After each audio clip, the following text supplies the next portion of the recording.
আলস্য আপনার আরো একটা অত্যন্ত বড় শত্রু, যা আপনার মনের মধ্যে বসবাস করে আর ধীরে ধীরে আপনার কার্য শরীরের একটা অংশ হয়ে ওঠে। সব কাজে দেরি করিয়ে দেয়, সবকিছু নষ্ট করে দিতে পারে এই আলস্য।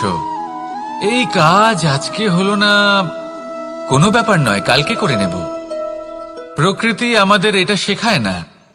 ভেবে দেখুন, যদি সূর্য এটা ভাবে যে কাল উদিত হব না, কিছুদিন পরে উদয় হব, তাহলে কি হবে? সমগ্র পৃথিবীর বিনাশ হয়ে যাবে, ঠিক কিনা? দেখুন, এই আলস্য নিয়ে খুব সুন্দর একটা কথা আছে, আলস্যস্য কুত বিদ্যা। অর্থাৎ যিনি অলস হয়ে বসে থাকেন তিনি বিদ্যা লাভ করেন না, জ্ঞান লাভ করেন না, আর জ্ঞান না থাকলে তিনি ধন অর্জন করতে পারেন না। তার জীবনে সুখ স্বাচ্ছন্দ্যের অভাব থাকে, বন্ধুর অভাব থাকে। যেখানে সুখ স্বাচ্ছন্দ্য নেই, মিত্র নেই, আপনজন নেই, জ্ঞান নেই, সেখানে আনন্দ কিভাবে বাস করতে পারে? সেই জন্য কথায় আছে, যিনি কর্ম করেন তিনি এই সংসারে যে কোনো সুখ স্বাচ্ছন্দ্য ভোগ করতে পারেন। তাই কর্ম করুন, সময়কে সম্মান করুন, আর এই আলস্যের উপর বিজয় লাভ করুন। আর আমার সাথে ভালোবেসে বলুন, রাধা রাধা।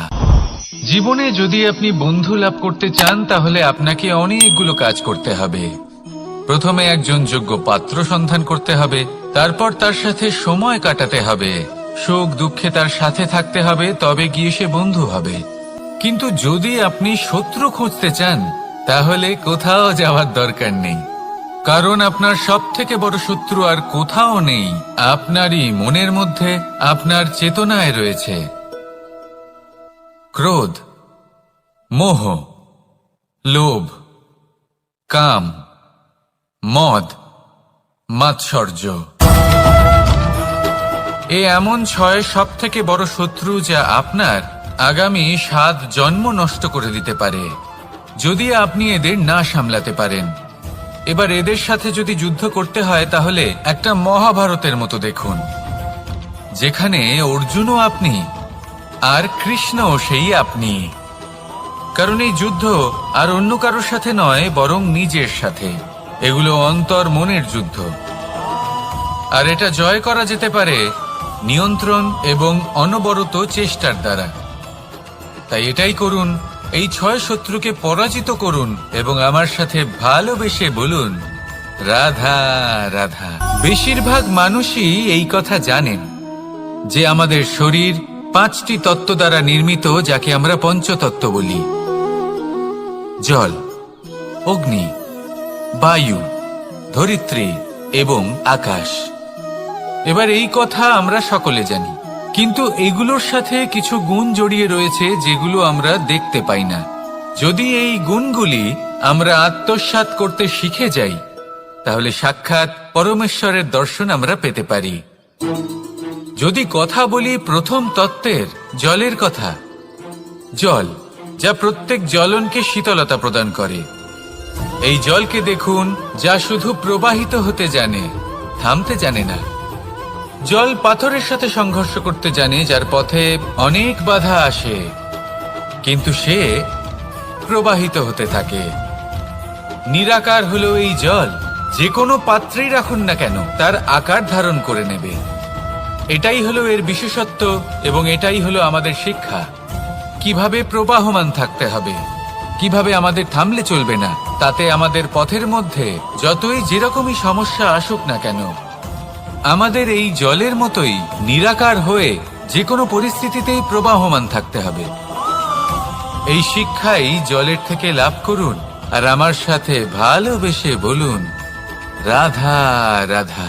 পঞ্চতত্ত্বের মধ্যে দ্বিতীয় তত্ত্ব হল ধরণী, ভূমি, যাকে আমরা ধরণী মাতা বলি।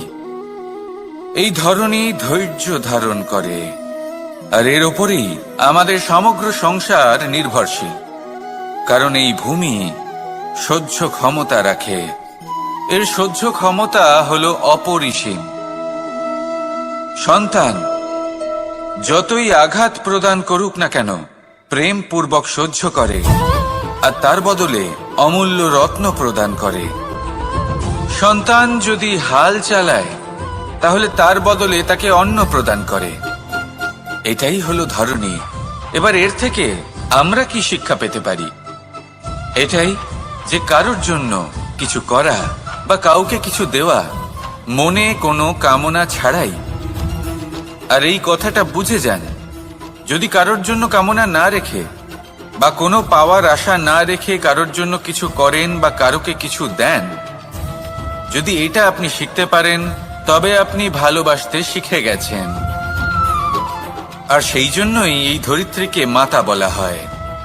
কারণ মাতা শুধু উনি নন যিনি গর্ভে সন্তানকে ধারণ করেন, মাতা তো উনিও যিনি জীবন বাঁচতে শেখান, যিনি জীবন বাঁচার উদাহরণ প্রদান করেন। তাহলে ধরনীর থেকে এই নিঃস্বার্থ ভাব শিখুন, নিঃস্বার্থ ভালোবাসা শিখুন, আর এই ভালোবাসার সাথেই বলুন রাধা রাধা। বায়ু পঞ্চতত্ত্বের মধ্যে তৃতীয় তত্ত্ব। কেউ একে সমীর বলে, আবার কেউ একে পবন বলে। প্রথম কথা হলো এটাই যে এই বায়ু আমাদের জীবন দান করে প্রতিদিন, প্রত্যেক মুহূর্তে। এই বায়ুর কারণেই আমরা নিঃশ্বাস নিতে পারি, জীবিত থাকতে পারি। এই বায়ুই হলো সেই যা সকল মেঘেদের একত্রিত করে একটি স্থানে আর বর্ষা ঘটায়। আর এই বর্ষার কারণেই এই ধরিত্রীতে অন্ন উৎপন্ন হয়। এই বায়ুকে দেখুন, কখনো এতটা সৌম্য যে আপনার কোনোই তফাৎ বোধ হয় না, আর কখনো কখনো এমন রূপ ধারণ করে ফেলে যে অনেক বড় বড় পর্বতের আকার পর্যন্ত বদলে ফেলে। এটাই হলো বায়ুর বিশেষত্ব।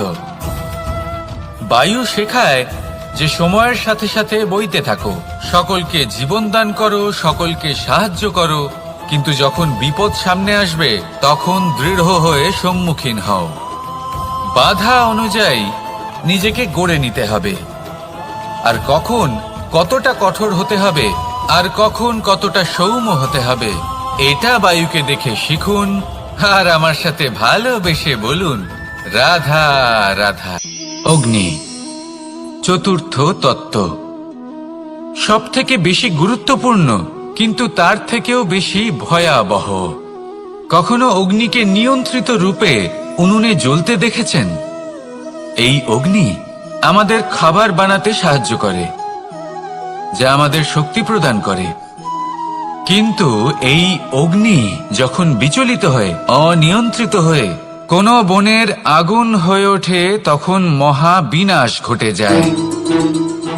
আপনারই অন্তরের ঊর্জা হলো এই অগ্নি।